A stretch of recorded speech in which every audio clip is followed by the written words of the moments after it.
বাংলার ভোট রক্ষায় শিবির গোসানিমারী তৃণমূল কার্যালয়ে উপস্থিত প্রতিমন্ত্রী। বাংলার ভোট রক্ষা অভিযানের অংশ হিসেবে গোসানিমারী তৃণমূল কংগ্রেসের দলীয় কার্যালয়ে একটি বিশেষ শিবিরের আয়োজন করা হয়।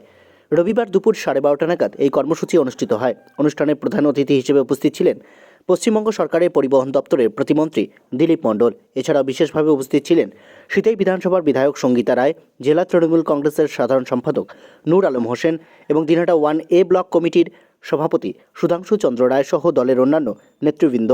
এই শিবিরের মূল উদ্দেশ্য ছিল এসআইআর সংক্রান্ত বিভিন্ন বিষয়ে আলোচনা করা, পাশাপাশি BLA-2 কর্মীদের কাজের অগ্রগতি ও খতিয়ান খতিয়ে দেখা হয় এই বৈঠকে।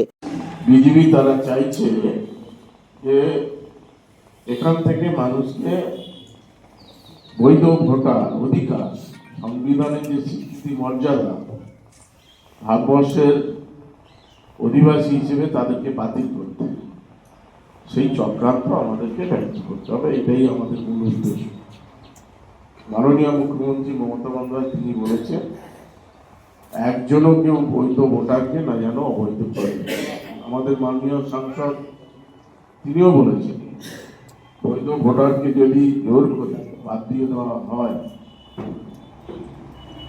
তারপরে ত্রুটি থাকার পরেও যদি সংশোধন না করে, তাহলে কিন্তু আমরা দিল্লি যেতে বাধ্য হব। নির্বাচন কমিশনকে আমরা ঘেরাও করে আমাদের যে অধিকার, আমাদের সম্মান, আমাদের মর্যাদা, এটা আমাদেরকে দিতেই।